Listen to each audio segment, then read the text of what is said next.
Hey beautiful people, part 2.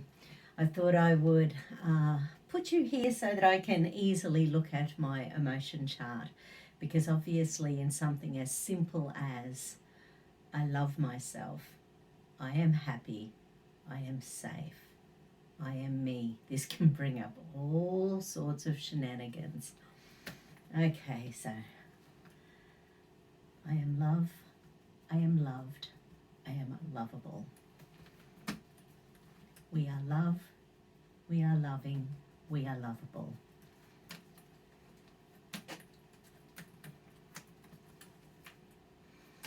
Okay, let's go into the amygdala.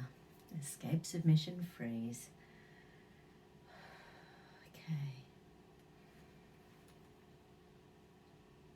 I enjoy my self-confidence. I enjoy being myself.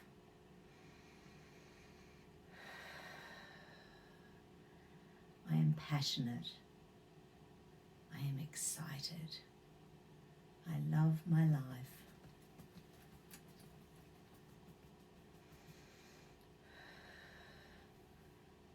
I am loved, I am lovable, I am loving.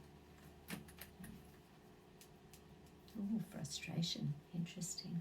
I wish I could do the single muscle testing that some people do.